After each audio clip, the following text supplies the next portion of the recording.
अल्हम्दुलिल्लाहि रब्बिल आलमीन वस्सलातु वस्सलामु अला सय्यिदिल मुरसलीन अम्मा बअद फ़ौज़ु बिल्लाहि मिनश शैतानिर रजीम बिस्मिल्लाहिर रहमानिर रहीम अस्सलातु वस्सलामु अलैका या रसूलल्लाह व अला आलिका व अस्हाबिका या हबीबल्लाह अस्सलातु वस्सलामु अलैका या नबियल्लाह व अला आलिका व अस्हाबिका या नूरल्लाह।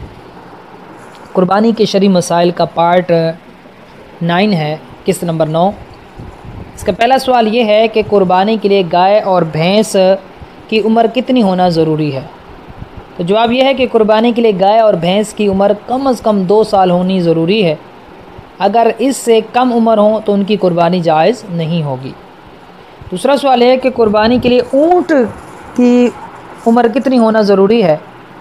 तो जवाब यह है कि कुर्बानी के लिए ऊँट की उम्र कम से कम 5 साल होना ज़रूरी है। अगर इससे कम उम्र हो तो उसकी कुर्बानी जायज़ नहीं होगी। तीसरा सवाल है कि क्या भैंस की कुर्बानी करना जायज़ है। इसका जवाब यह है कि भैंस की कुर्बानी करना बिल्कुल जायज़ है, क्योंकि ये पालतू गाय की एक किस्म है। याद रखें कि आजकल कुछ लोग भैंस की कुर्बानी का इनकार करते हैं, हालांकि ख़ुद उनके अपने जो उलमा हैं उन्होंने भैंस की कुर्बानी को जायज़ करार दिया।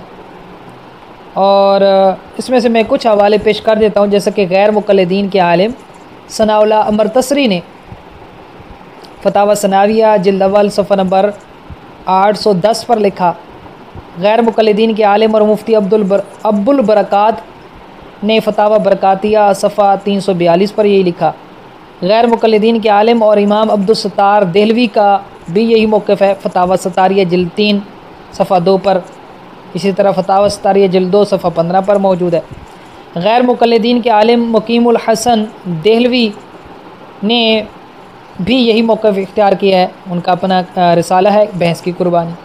इसी तरह फतावा नज़ीरिया जिल्द 3 सफ़ा नंबर 257 और 258 पर भी यही लिखा है।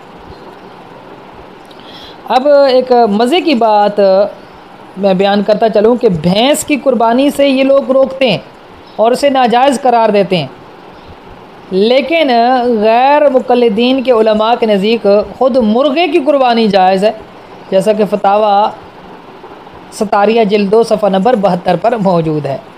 बहरहाल भैंस की कुर्बानी बिल्कुल जायज़ है और ये गाय की एक किस्म है। चौथा सवाल ये कि क्या कुर्बानी के जानवर को सिर्फ़ इस वजह से कि वो अपने करीब किसी को आने नहीं देता और मारता है वापस से तब्दील कराया जा सकता है। जवाब यह कि अगर ये जानवर शरई फ़कीर ने कुर्बानी की नीयत से ख़रीदा है तो उस पर उसी जानवर की कुर्बानी करना वाजिब है और वो उसके लड़ने की वजह से उसे तब्दील नहीं कर सकता। और अगर ऐसे शख्स ने कुर्बानी की नीयत से ख़रीदा है जिस पर कुर्बानी वाजिब थी, तो चूँकि जानवर का लड़ना ऐसा कोई ऐब नहीं है कि जिसकी वजह से कुर्बानी जायज़ ना हो, तो उसकी कुर्बानी दुरुस्त है। अलबत्ता उसके लड़ने की वजह से उसकी देखभाल में मुश्किल पेश आ रही हो तो उस जानवर को फ़रोख्त करके या तब्दील करके दूसरे जानवर की कुर्बानी कर सकते हैं, लेकिन ये ख्याल रखना ज़रूरी है कि दूसरे जानवर की कीमत पहले जानवर से कम या बराबर नहीं होनी चाहिए, बल्कि ज़्यादा होनी चाहिए। पाँचवां सवाल ये कि अगर शरई फ़कीर ने कोई ऐसा जानवर कुर्बानी के लिए ख़रीदा जो कम उम्र या ऐबदार था, तो अब क्या सूरत होगी। क्या उसी जानवर की कुर्बानी करना शरई फ़कीर पर वाजिब होगी, या उसकी जगह दूसरा जानवर लेना वाजिब होगा, या कुछ भी वाजिब नहीं होगा। जवाब यह है कि फ़कीर पर उसी कम उम्र या ऐबदार जानवर की कुर्बानी करना वाजिब होगी, उसकी जगह दूसरा जानवर तब्दील नहीं कर सकता। छठा सवाल यह है कि अगर किसी पर कुर्बानी वाजिब हो तो क्या वो अपनी तरफ से एक से ज़ायद कुर्बानियाँ कर सकता है। तो जवाब यह है कि मालदार शख्स पर एक ही कुर्बानी वाजिब होती है, जबकि एक से ज़ायद कुर्बानियाँ करना उसके लिए नफल है। लिहाजा अगर एक से ज़ायद कुर्बानियाँ करेगा तो सवाब पाएगा। अलबत्ता अगर एक पूरी गाय कुर्बानी की तो पूरी गाय से ही वाजिब अदा होगा। ऐसा नहीं है कि 7वें हिस्से से वाजिब अदा हो जाएगा और बाकी 6 हिस्से नफल हो जाएंगे। 7वां सवाल ये कि कुर्बानी के जानवर का मियार कैसा होना चाहिए। तो जवाब यह है कि मुस्तहब है कि कुर्बानी के जानवर के कान, आँख, हाथ पाँव वगैरह बिल्कुल सलामत हों और जानवर में किसी भी तरह का कोई भी मामूली सा भी ऐब ना हो। 8वां सवाल यह कि क्या खारिश वाले जानवर की कुर्बानी करना जायज़ है।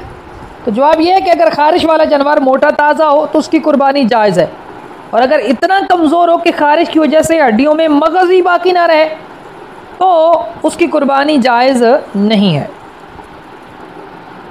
99 सवाल नंबर 9 ये है कि क्या पागल जानवर की कुर्बानी करना जायज़ है? तो जवाब यह है कि अगर पागल जानवर चारा खा सकता है तो उसकी कुर्बानी करना बिल्कुल जायज़ है, और अगर पागल जानवर चारा ना खाता हो तो कुर्बानी जायज़ नहीं है। 10वां और आखिरी सवाल ये है कि अगर किसी जानवर की नाक कटी हो तो क्या हुक्म है? तो जवाब यह है कि अगर किसी जानवर की नाक कटी हो तो उसकी कुर्बानी जायज़ नहीं है। अल्लाह तबारक तआला की बारगाह में दुआ है कि अल्लाह पाक हम सब को कुरान और सुन्नत का फ़हम अता फ़रमाए, हम सब की नेक और जायज़ हाजात को पूरा फ़रमाए। आमीन बिजाह नबील अमीन सल्लल्लाहु अलैहि वसल्लम।